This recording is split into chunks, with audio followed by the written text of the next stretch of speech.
started. Can you hear me? Yeah.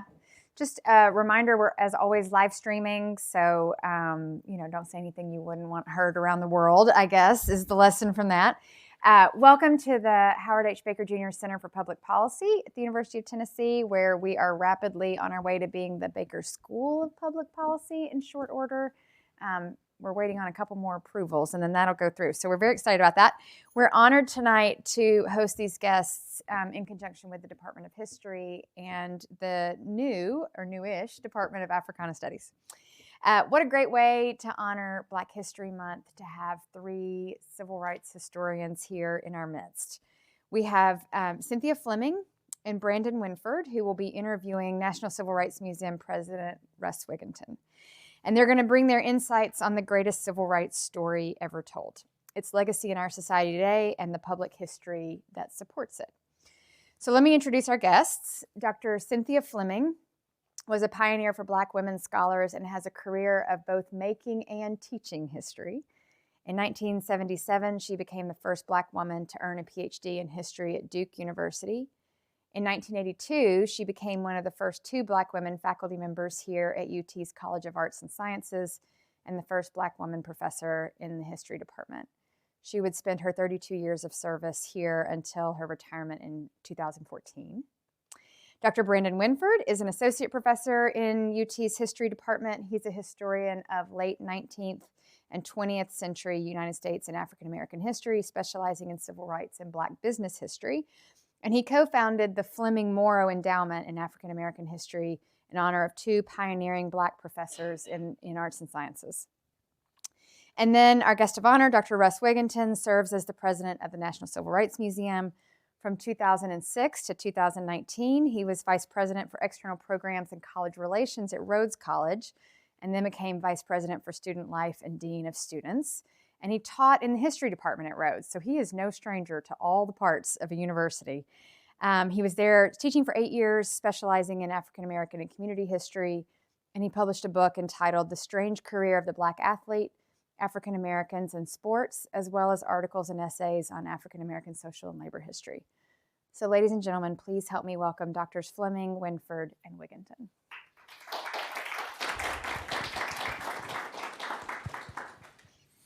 Good evening. Can you all hear us okay? Yeah, sounds like it's working pretty good. I want to test it out really.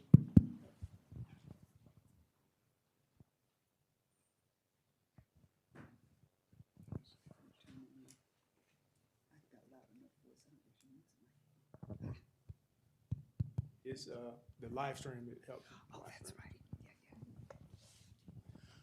All right, good evening. Thank you again, Dr. Wigginton, for being here, and also Dr. Fleming, because she's retired, and so she got better things to do. We're just going to have a really great conversation. We're going to talk a little bit about civil rights history. We're going to talk a little bit about public history. Then we're going to talk a little bit about some of our contemporary issues, and we're just sort of going to go from there. And I want to start with this kind of first question, and it really is based on how this conversation was framed, like in our publicity materials, and it was kind of misleading. And so I'm going to read this description. It said, quote, "The birthplace of the civil rights movement and the location of Dr. King's assassination, Tennessee's public history carries the civil rights story. The National Civil Rights Museum at the Lorraine Motel in Memphis leads the state in providing Tennesseans and all Americans remarkable access to the greatest civil rights story ever told." And that's when I say that's our marketing. That was all of us. But in terms of place, how should we really understand Memphis and the state of Tennessee within the broader civil rights movement narrative, and also speak on this idea that Memphis isn't the story of the civil rights movement? Okay. So if you think about the greatest civil rights story ever told, it's not a snapshot. And if you've experienced our museum, you know that we don't frame civil rights through a narrow lens of 1954 to 1968.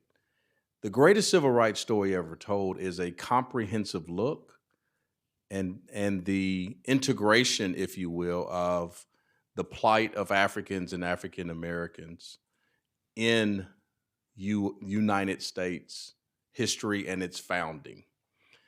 And so when we think about the greatest civil rights story ever told, it's the ability to understand, be made aware of, understand, and appreciate, be inspired by, be humbled by the trials and tribulations over a 400-year history. Centered in that is 250 years of which slavery was the institution that most Africans and African Americans were a part of.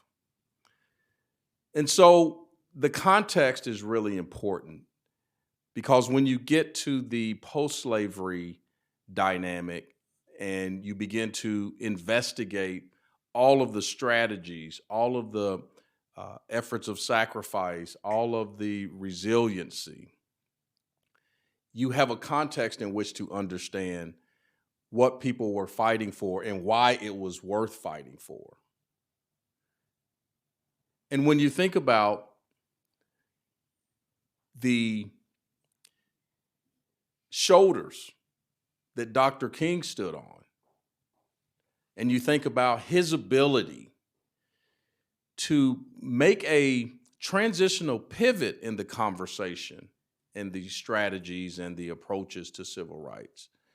And you think about the fact that he did all of this before the age of 40. And you think about the fact that he touched the world stage as a Nobel Peace Prize winner.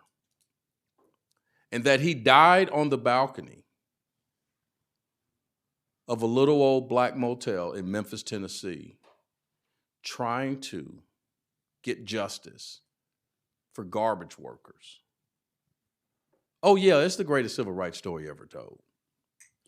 Let me just follow up on that, Dr. Wigginton, though, with the whole question about Dr. King's position in all of this. There's this idea, see, I'm a lot older than everybody in here, I know that.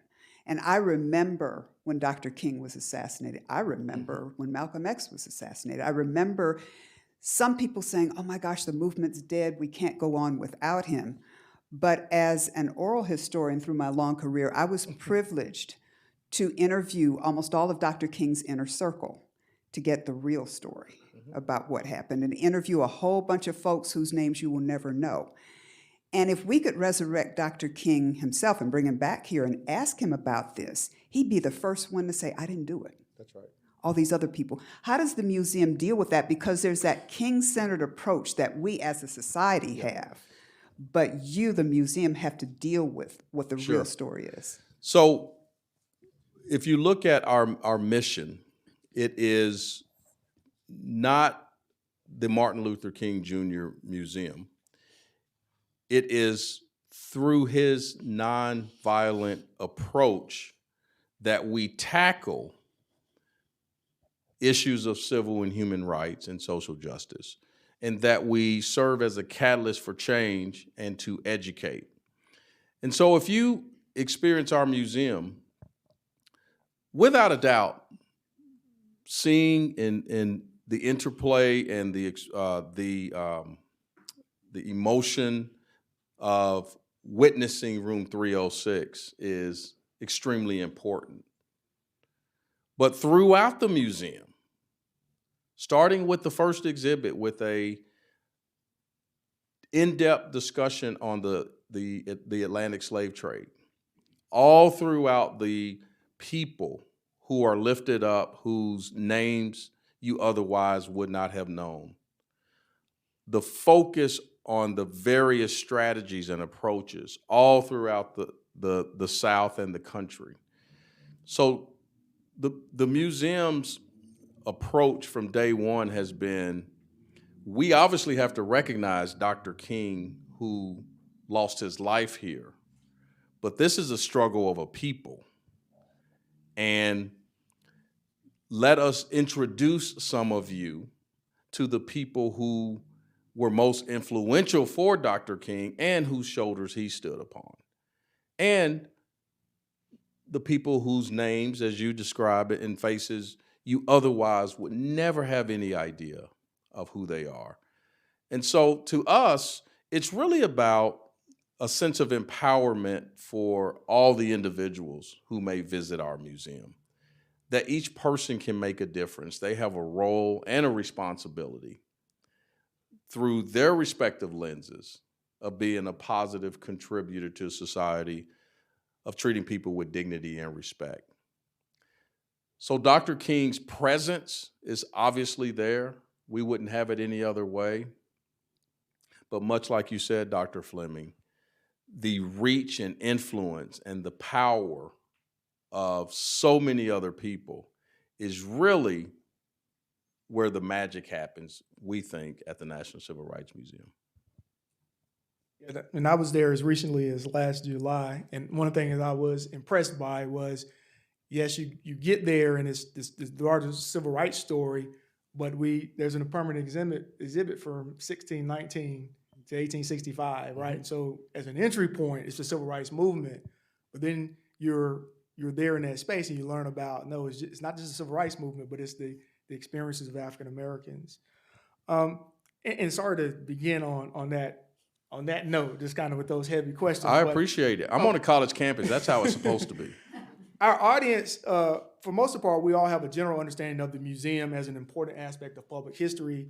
But could you tell us a little bit about, and you've talked about this earlier, the role and function of the National Civil Rights Museum in similar institutions? I think we have a tremendous responsibility that I would argue is becoming more and more important in our current society. As a place that is first and foremost an educational institution, we have an obligation to take a leadership role in this country about how do you teach and what do you teach as it relates to African American and civil rights history. And we live in a country that has situated traditionally African American history on the periphery. And the challenge to it being more centered is underway. The threat of it being centered in a more intentional way is happening. And the noise and friction and dissension about that. But as a place that's a Smithsonian affiliate, the oldest civil rights museum in the country, or civil rights oriented museum in the country, the place where something transformative happened, the place that's an international site of consciousness, as a place that is rooted in Dr. King's approach to humanity and justice, and a place that has a responsibility to say it and say it loud, speak the truth, speak it with facts, data, archives. I'm excited about the opportunity for us to be in the national conversation about how do you teach uncomfortable topics. That's what we do every day. And what I think is really important to understand is we get 300,000 visitors a year. 40,000 of those visitors come from outside of the U.S. And it runs the full spectrum on knowledge, race, religion, political affiliation, ideology, etc. People come from all spectrums to our museum every day. So our museum is curated and designed to meet people where they are. And we have the opportunity to create space for people to digest and learn about and appreciate, and dare I say, even disagree with, through the lens of civility. Have I said civility yet? It's kind of important to us. And we lead with that, we demand it, and we accept the challenge of pushing our society to bring that back to the center of the conversation. One of the things that strikes me about the Civil Rights Museum, and I've been to civil rights museums all over the country, is, and you can correct me if I'm wrong about this, but I think the Civil Rights Museum in Memphis is the only place that is actually built upon the place where a major event happened, and That that is is correct. the assassination of Dr. King. I can remember taking a couple of classes from here through that museum, and we got to room 306, and it's almost as though I didn't have to say anything. You get this feeling of being on this hallowed ground where an earth-shattering event happened. It's unlike anything else that I've experienced. Given that, and you have people coming through there all the time experiencing that, feeling that, how do you see the prospect of harnessing that in order to get people to begin to connect to some of the issues we have going on now, like, for instance, Tyree Nichols, dare I say it? So what you just described is an everyday occurrence for us, and I think rooted in the room 306 experience, whether you're inside the museum or you're walking up our courtyard and you see the wreath that lays outside of that motel room, is we have become and are recognized as a place where people come to seek comfort and a place of healing, very authentically. So when George Floyd murder occurred, the National Civil Rights Museum did not call a press conference. The National Civil Rights Museum looked outside of our windows and thousands of people came. And they came peacefully. They came because they needed a place to go where they could process, make meaning, be in community. It's very authentic and very natural. I was talking to some students earlier, and I was telling them that one of the things that will never get old for me is standing outside of the museum and watching as people get out of their cars or get off the school bus, and as they are walking towards and up our courtyard, how their entire physical disposition changes. People stand up straight. I was joking to the students earlier.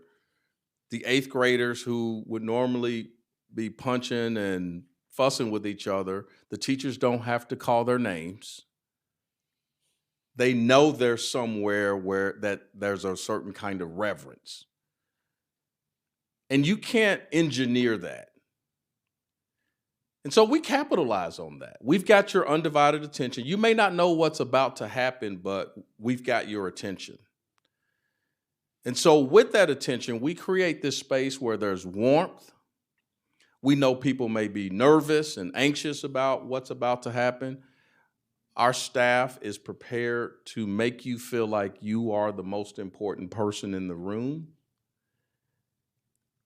And we have curated the exhibit with the understanding that individually and collectively, there may be different moments that hit people in different ways.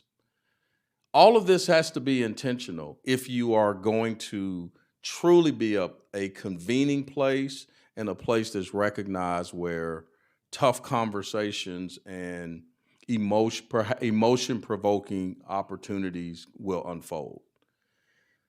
So we focus and think about that all of the time. And the community has come to expect us to operate in that way.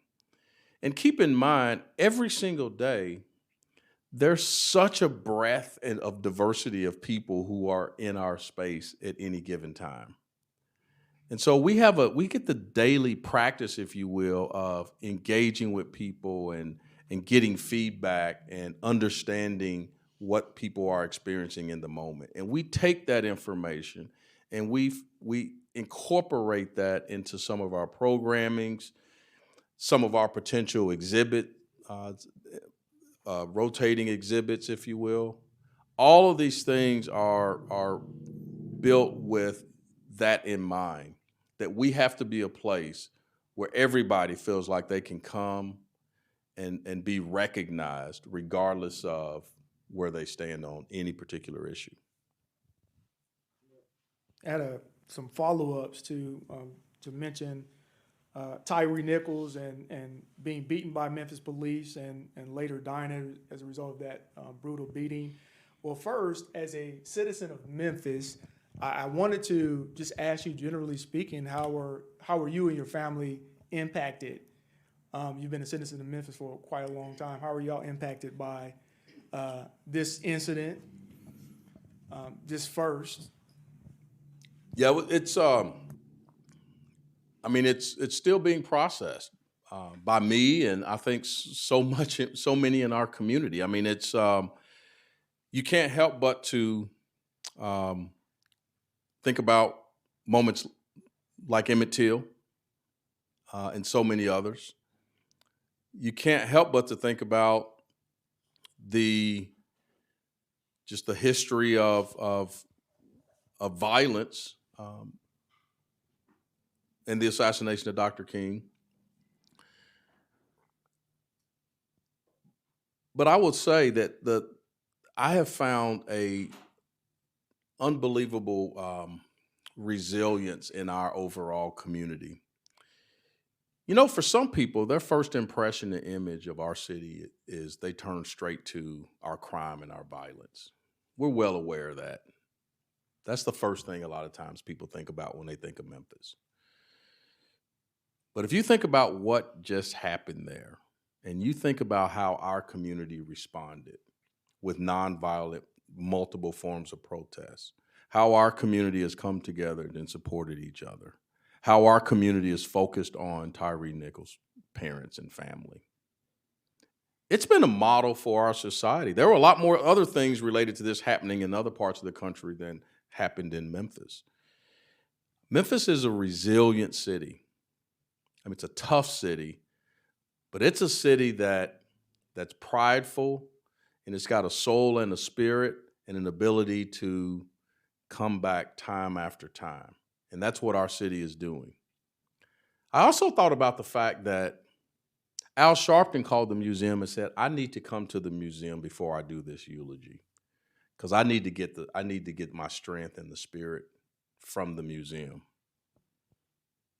And so I work at a place that at 4:30 on the morning of his funeral, I had staff members meet him in the ice in dangerous conditions so that he could have his moment at the National Civil Rights Museum before he went and gave Tyree Nichols' eulogy. So that's the kind of place it is. And those are the kind of moments that have helped me personally appreciate that I have a responsibility as the leader of this amazing sacred space to be there for our community. One last thing. The number of activists who reached out directly to me to tell me, here's what we are planning, here's where we will be.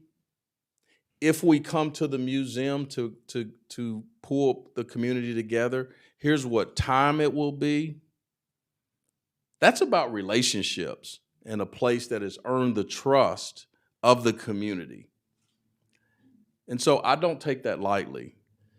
So we have work to do. We are embarking on a year-long effort, because as people have come and acknowledged and have left, we're still there. We have to be there. So we are embarked on a multi-part series in which the culmination next February will be a national gathering to both talk through, talk about, be in community, heal, solution-oriented response to this particular moment that systematically affects our entire community. That's the work of the National Civil Rights Museum. Oh, go ahead. No, one of the unprecedented challenges facing those of us who are scholars of the African American experience right now is the trend toward trying to erase us yet again from the history books. I mean, I call your attention to what's happening down in Florida with Ron DeSantis, but unfortunately it's spreading. And before I ask you this question, I want to put this in a little bit of historical context.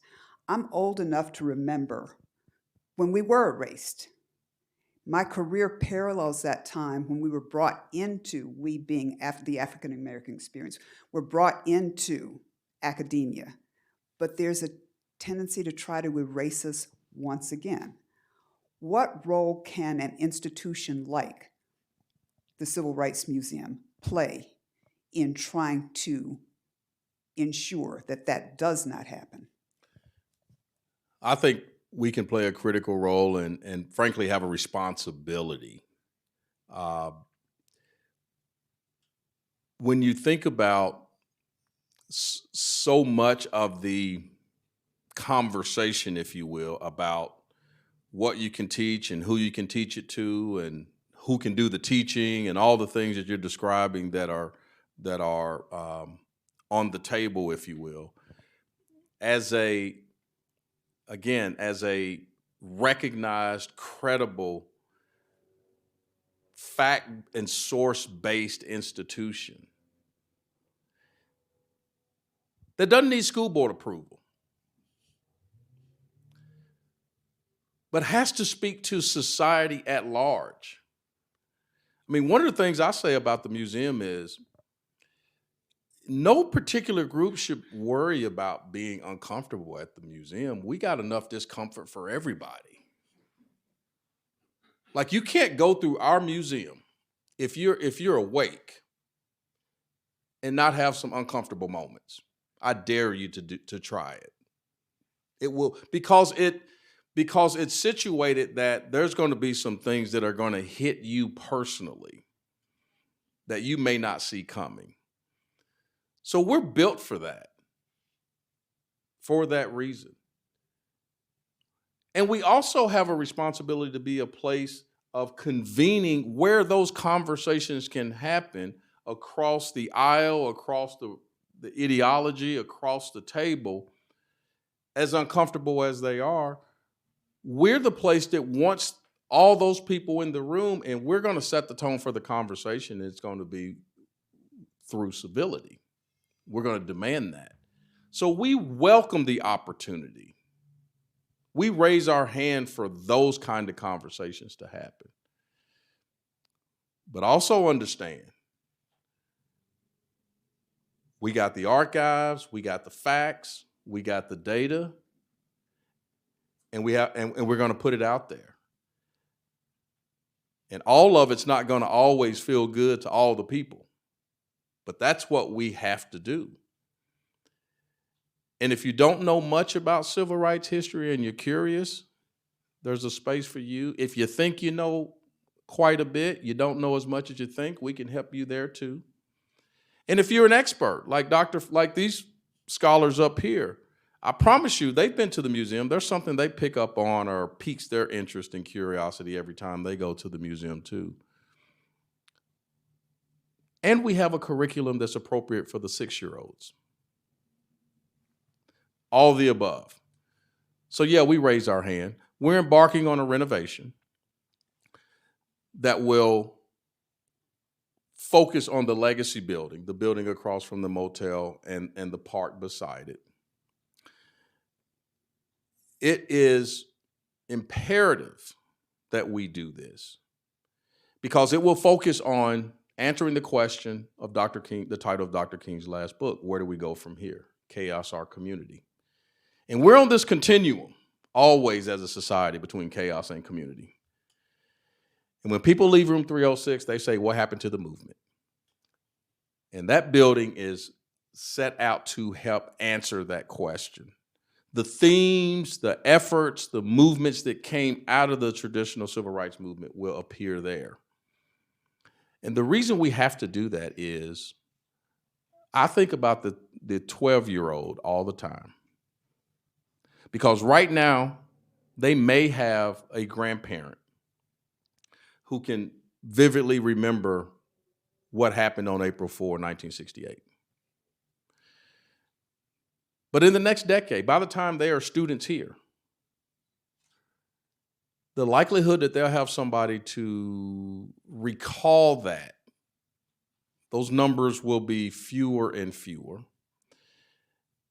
And if we don't present the story now and capture their imagination and the importance and relevance of that story, by the time they are students here, it will be revised and perhaps even further on the periphery.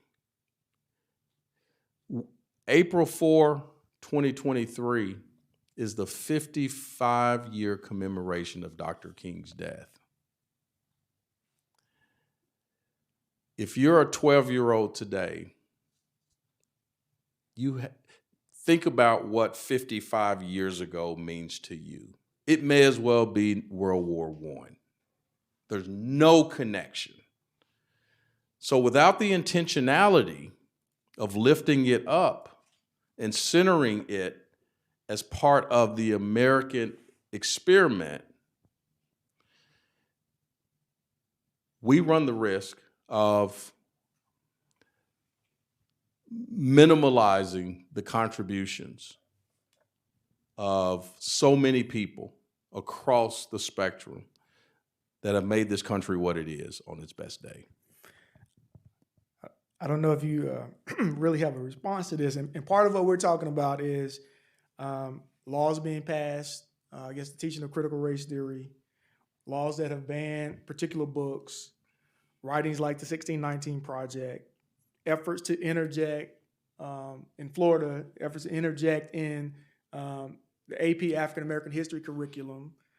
So you made the point about we have the evidence, we have the facts, but what happens when that doesn't really matter to the folks who are passing some of these laws? Like how do we continue to ensure that, right, this movement that we've put in place to implement, right, these previously marginalized voices, how do we go beyond the folks who don't even care about the evidence and the facts and the, like, I don't know if I'm asking a question, but. Well, I would respond to your non-question by saying this is also a moment where an unprecedented moment of the establishment and legitimacy of cultural centers connected to people of color in this country. When you think about the growth of similar kinds of spaces, if you will, that we have at the National Civil Rights Museum, it's unprecedented growth and acknowledgement all across the country. You also have what I always go back to is it's not lost on me that we're talking about movement culture. Come to the National Civil Rights Museum. Those lessons that you can learn there, they still apply. They still work. They're still effective. If you're a college student, come check out the sit-ins and Freedom Summer in Mississippi. And if you're wondering what you can do, the lessons from that era can be applied in the way that you see appropriate, you and your peers, and the galvanizing of that effort can make what you want to see for tomorrow ring true. This is a monumental moment, but let's not underestimate the moments that they were going through, trying to desegregate lunch counters and ride on the bus wherever you wanted to, literally putting your life on the line. So there's some lessons to be learned that can be applied in this context.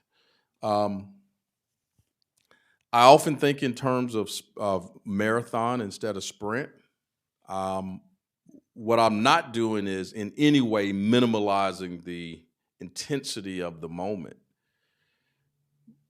But this is a long game play. It has to be a long game play. The civil rights movement and its effectiveness was a long game play. Putting one foot in front of the other, fighting a good fight every day is still the best strategy, in my opinion. As a historian, I can't help but try to put all of this in historical context. I'm probably the oldest person in this room, am I? Probably, maybe. Anyway, close to.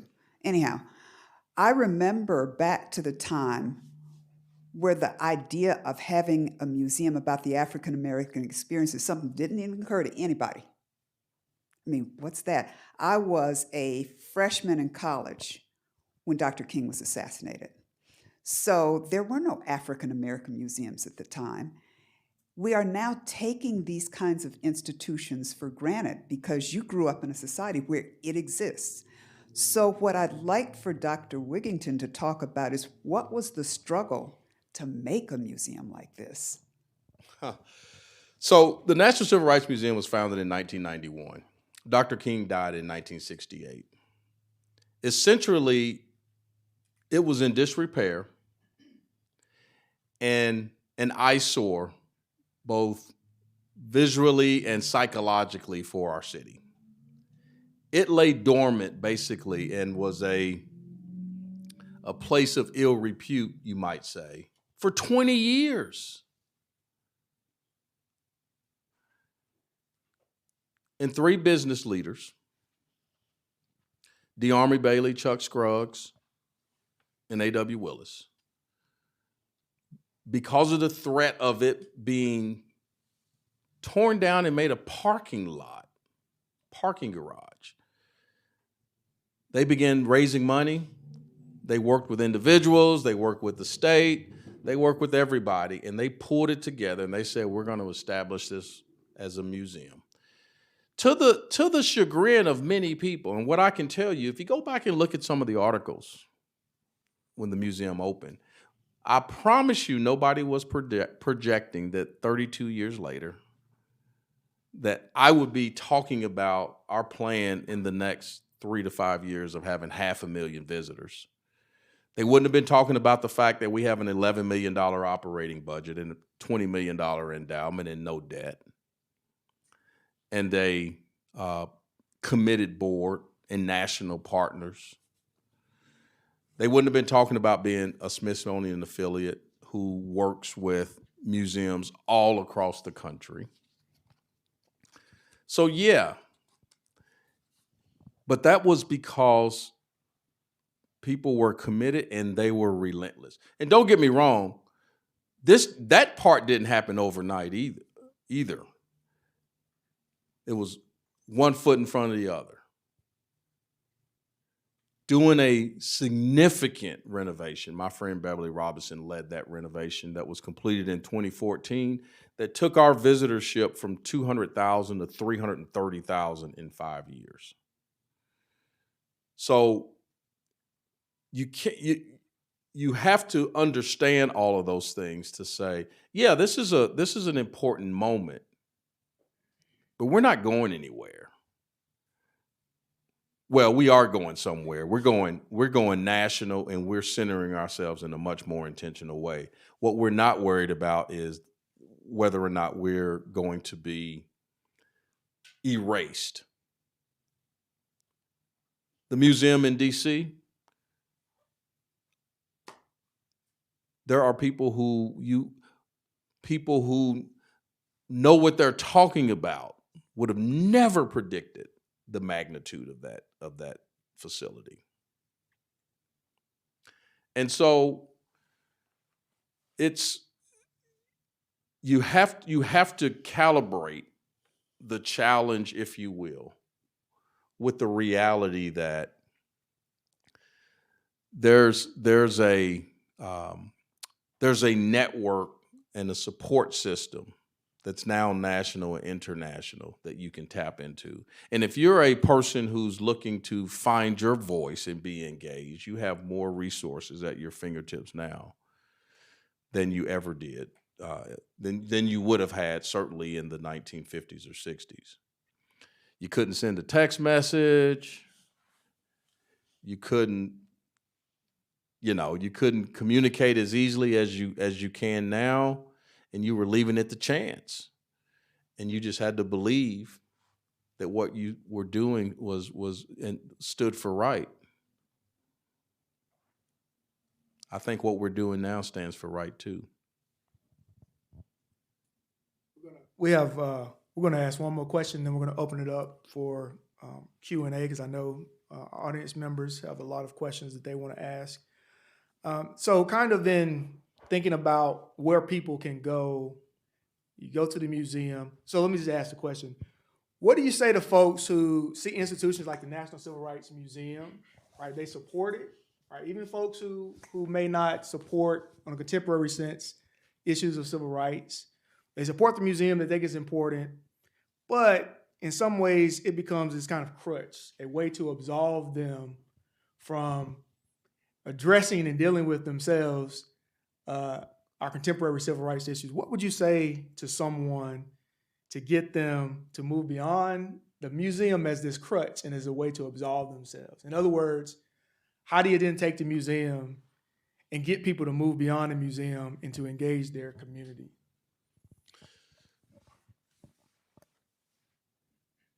So this is probably not going to be popular, but I'm going to say it anyway. I fundamentally assume the good in everybody I meet. And if your motivation is not aligned with mine, I don't spend a lot of time thinking about it or worrying about it. I actually think it's more important to understand that everybody has their own journey of how they got where they are. And I really want us to focus at the museum on meeting people wherever they are and through a multi-strategied approach, helping them get where they can possibly go. There's nothing more exciting to me than to see a high school student who's on a field trip walking in the museum, eye rolling, feet dragging. Clearly they want to be somewhere else. And then watching them as they go through the museum and almost reluctantly becoming engaged. And, I'm an old history professor, so I usually seek them out and say, so what do you think? And they sometimes surprise themselves of what they see, what it causes them to think about, how it might relate to their life in some form or fashion, or someone in their family. So I don't spend a lot of time worrying about what people are motivated by, why they came, how long they stay. If they give us a gift and it feels like guilt money, I don't care. I'll take it all, every dime of it, for the good. And recognize that here's what I know is going to happen. Part of it is because of the confidence. It's the confidence that I have in what the museum provides. Here's what's going to happen for everybody who experiences the museum. You're going to have a collision between your head and your heart. Something you read or see is intellectually going to be curious and connect with you. And something is going to touch your heart. And when you have head-heart collisions, they stick with you. You don't forget about them the next day. Something will trigger them, will bring you back to them, and they will become a part of who you are. And I know that's happening to everybody who visits our museum. And I just focus on that. And if your motivation doesn't start where my motivation is, I'll still meet you at the finish line, even if it takes you a little longer to get there. because that's the way we're going to be better as a society. And I firmly believe we will collectively get there. And some people are just going to take longer than others. And if there's some people who never quite get there, we'll just keep moving without them. But we're not necessarily going to discount them from society, but we'll just keep moving without them. I'll let you hold on to that. I'm gonna take your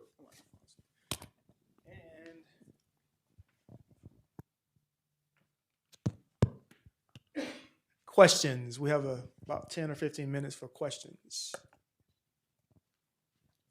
Yes.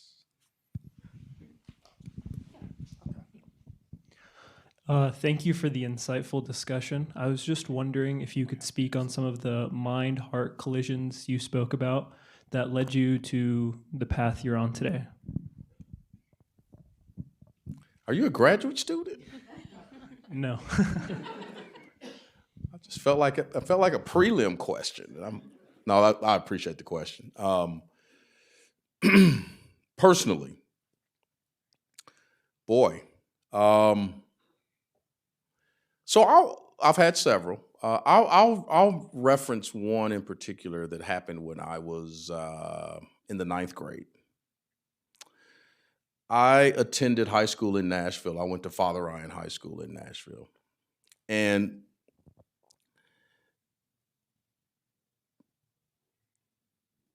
Father Ryan is a co-ed Catholic high school, for those who may not be familiar. I recall a moment where a friend of mine with special needs was being picked on. And I didn't participate in that, but I was a bystander. What I didn't do is step up and use my voice. And I had a voice. I was an athlete. I was involved in student government. I could have stepped in and said, enough. And I just stood there and let it happen. And I went home and told my parents, I'll never let that happen again. I felt awful. I had a responsibility to support someone who could needed the support, and I took a pass. And so that was a powerful moment for me. I've never forgotten it. And to this day, I think if you were to ask my colleagues at the National Civil Rights Museum, if you've ever seen Wigginton at a boiling point, it's going to be because of somebody being mistreated. It's never going to happen in any other situation. And that was a powerful moment for me. That comes out in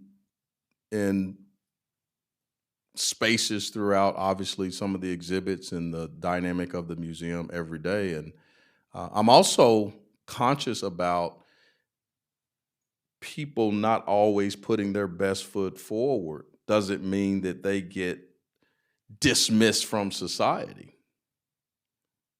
Like, everybody deserves the right to rectify their mistakes. And so that part of, again, what we try to do at the museum is important as well.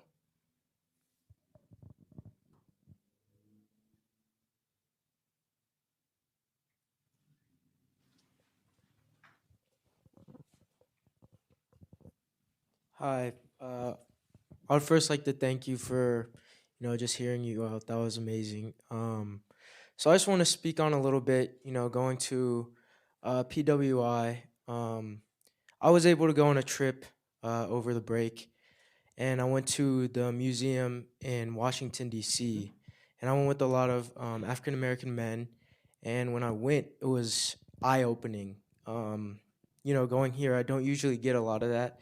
So just seeing that type of diversity and that different environment was, it was really exciting, but also, different. And I really enjoyed that feeling.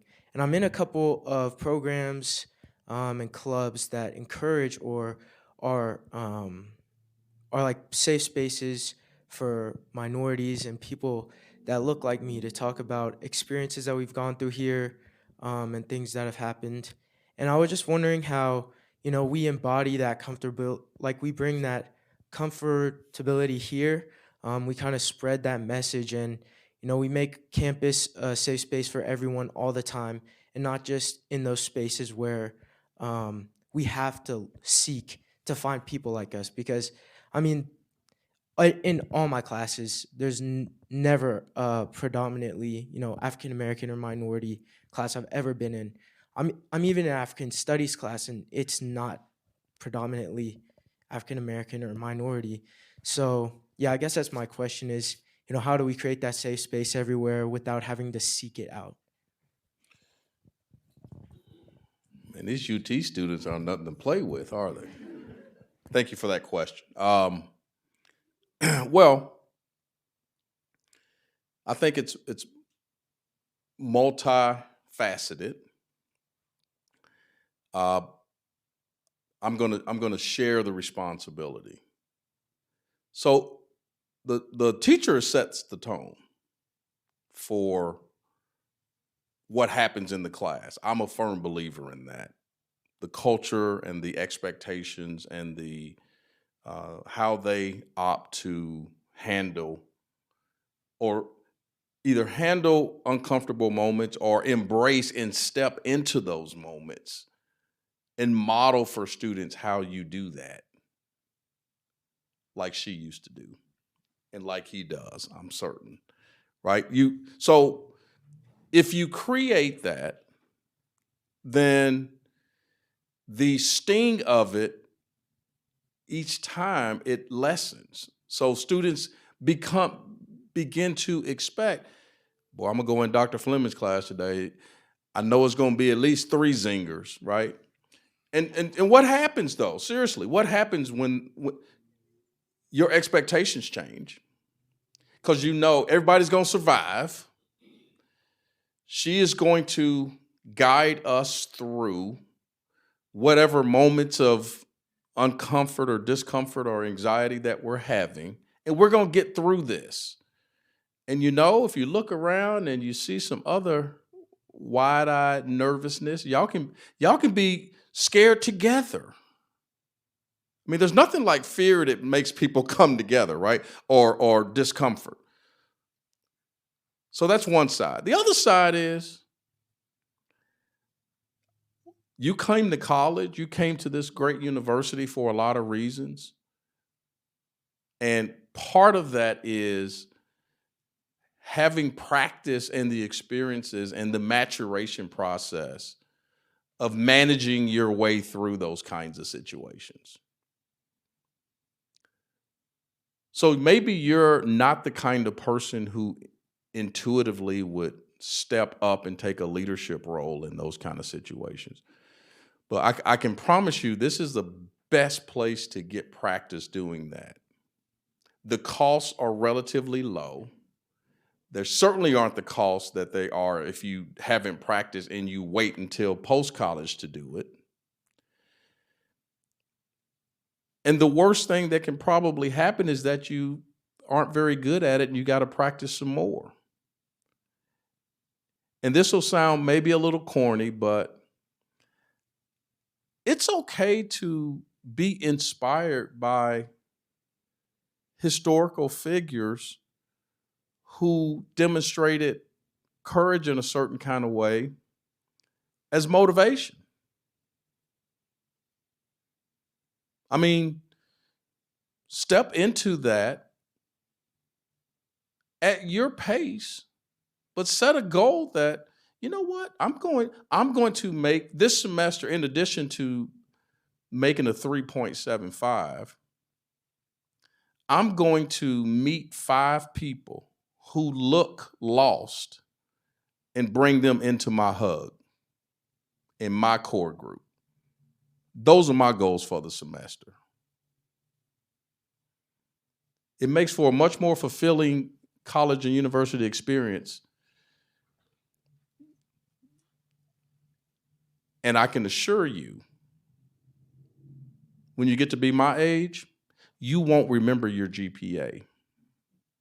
You might remember the category, but you won't remember your GPA, but you'll remember those moments. Because those are the people you'll be coming for your 35-year college reunion to come see at homecoming and to reconnect with.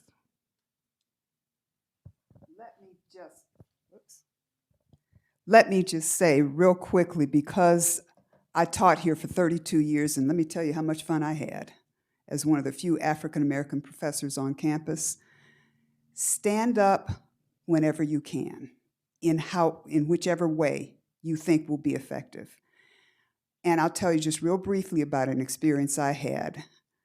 And I can't remember the year, but I publicly accused the University of Tennessee of racism. I held a press conference. I had ABC, CBS, NBC, the Nashville Tennessean, and the Knoxville News Sentinel. And I have never felt more free, because colleagues of mine across this country said, "Are you crazy? You're going to lose your job." Now, I was tenured, but still, that was kind of interesting. That evening when I went home, I have never felt so free in my entire life. And I went directly into my living room, and I'm one of the few African Americans who's fortunate enough to have pictures of my ex-slave ancestor. And I sat in front of that picture that had my great-grandmother, who was born in slavery, my grandparents, my mother, and I sat there and I kept saying to them, "I did it. I did it for you." Think about the people who came before you, the civil rights workers who made it possible for you to be here, for me to have for me to teach here. We owe them. So when you think about how difficult it is, think about what they did to get us to the place where we are. You owe them, I owe them, we all owe them.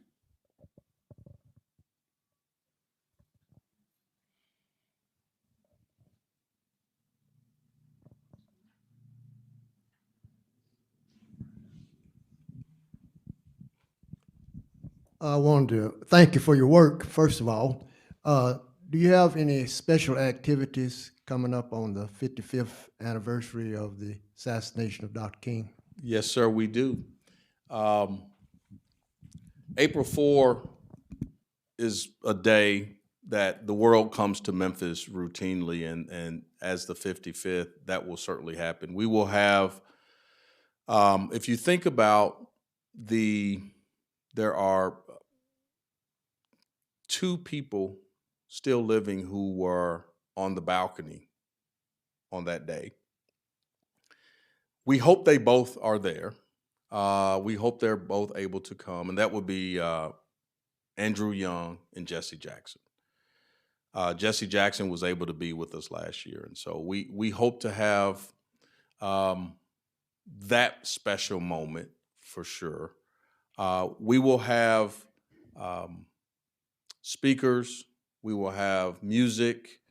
We will have opportunity for community gathering in which Dr. King's, many of his speeches will be played throughout the day to have people understand the breadth of what he talked about, and to not focus on 1 or 2 speeches in particular, and to recognize that here's a man who spoke about things that were often uncomfortable topics to speak about. Here's a man that at the time of his death had a Gallup poll disapproval rating of about 70%. People don't tend to think about that part because of how we imagine him, if you will, today. So we recognize those elements throughout the day. It's a very a day of reflection. We will have, if I'm correct, Tiffany, access to the museum sponsored for visitors to who might not otherwise have as easy access to the museum from a cost perspective. And so, am I leaving anything out? Oh yeah, I am leaving something out. And you can experience it, which is a big deal for us as we move to more virtual programming, recognizing not everybody can physically be in the space. So we're hoping that we have a national audience. I think, is that, I always got to get her nod. Thank you. Well, please join me in thanking Dr. Wigginton from the National Civil Rights Museum at the Lorraine Motel.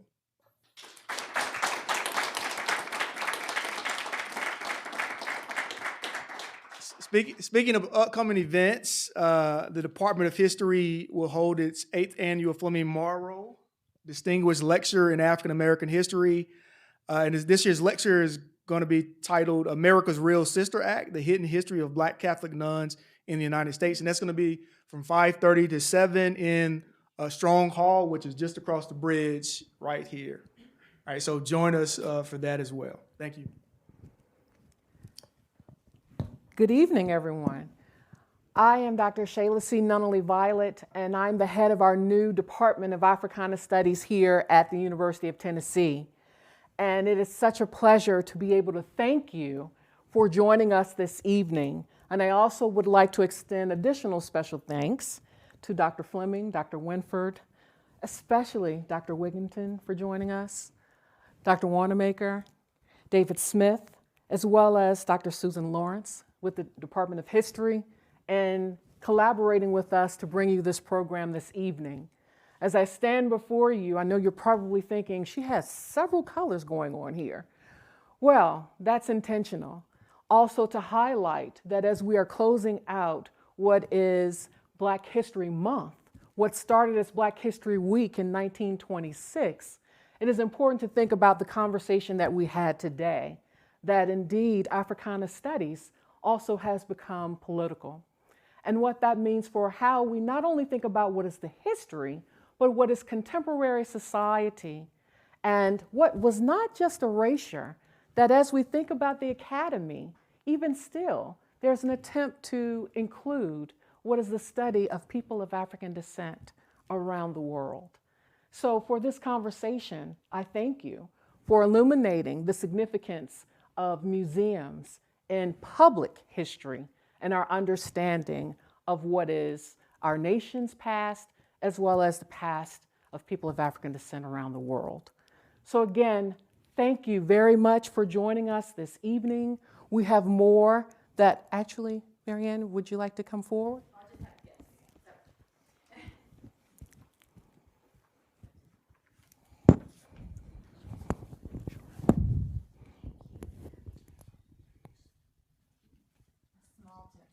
Brandon's cheating because he's from here, but that's okay. That's okay. Yeah.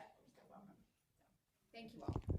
Thank you again for joining us this evening, and please join us in the lobby as well.